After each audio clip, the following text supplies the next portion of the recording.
You just found out that your bank account is frozen because the IRS has levied the account. Holy crap! What are you going to do? How long does this go for? Can you get your money? What can you do to get the funds released, or can you stop it? Well, I'm going to answer all of those questions for you right now.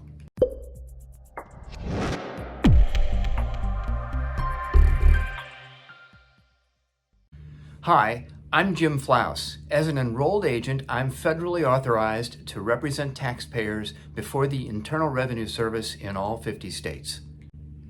The reason that the IRS is known as the most powerful collection agency in the world is because of their power to levy a bank account or your paychecks or to seize property.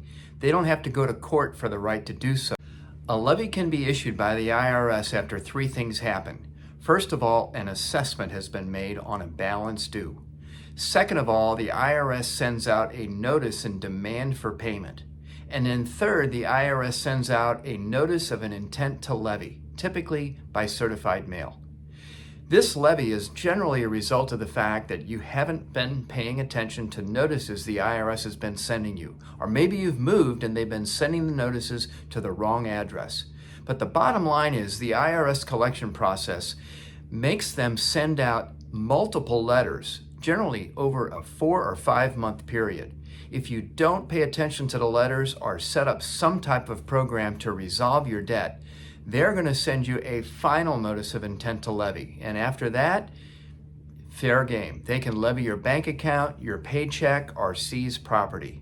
Okay, so that's the bad news. Now let's talk about the good news. It is possible to get a bank levy released. The best way to do this is to work through a tax professional who understands the ins and outs of IRS collections and how the levy release process works.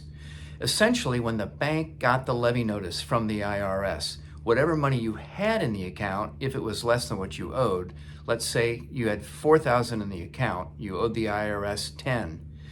That $4,000 that was in the account is frozen. Now, the bank cannot send the money to the IRS for 21 days.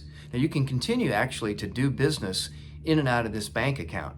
It's just that that original $4,000 balance is frozen. You could deposit another $5,000 tomorrow and have access to it. But again, the funds that were in the account are frozen for 21 days, and you have 21 days to get a release if you are eligible to do so.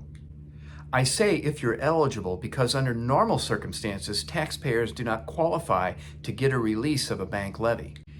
But here are some conditions where you could get a release. Number one, if the IRS did not follow the process before filing the levy. Example, I talked earlier about three things that have to happen before a levy can be put on a bank account. If the IRS did not do all three of those things, you can prove to the IRS they did not follow procedure and the bank levy will be released. A second way would be, well, to pay off the debt in full. Maybe this isn't possible right now. And of course, it's a no-brainer. If you owe the IRS $10,000 and you have the $10,000, pay the $10,000 and the bank levy will be released. But let's talk about some more realistic opportunities. There's cases where the balance due is on 1 year's taxes. It's possible for you to amend the tax return, correcting it so that your balance due is lower. By amending the return and getting it processed, you could get the levy released by proving that you do not owe the amount that the IRS is claiming you do. What if your monthly expenses exceed your monthly income and you don't have the money to pay rent? Or if it's a business account, what if you don't have money to pay your employees and the IRS froze the money in your bank account, prohibiting you from doing so?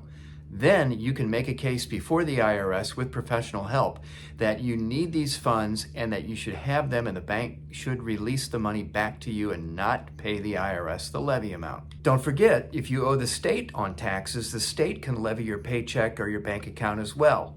I've had situations where I've gotten levies released on commission checks that realtors earn on taxes that they hadn't filed for 5 or even 10 years. The state filed a substitute return and went ahead and levied their income. Obviously, it was a good incentive to get the realtor to file the taxes and to start making payments. Essentially, what the federal and state agencies want you to do is start making payments. Don't ignore the IRS. Don't ignore the state. Man up, be proactive, and realize if you're getting letters, open them and find a professional that can help you deal with the situation. Why is this important? Well, not only will it take care of the tax situation, it'll probably do a world of good for your family, your marriage, and your emotional and peace of mind. Finances aren't the only thing that's impacted by an IRS debt. It impacts all kinds of things in life. So the sooner you take care of things, the sooner you're going to be in a path where you're living better, a better quality of life. You know you've taken care of things. You're at least arranging to pay what you can afford to pay. And if you get a professional to help you, you can get all this done and move on with your life. Isn't it worth it? If you've fallen behind with the IRS, whether it's filing returns, making payments, you know the emotional stress that can be involved. If you resonate with what I'm talking about, just hit the like button below. I'd appreciate it.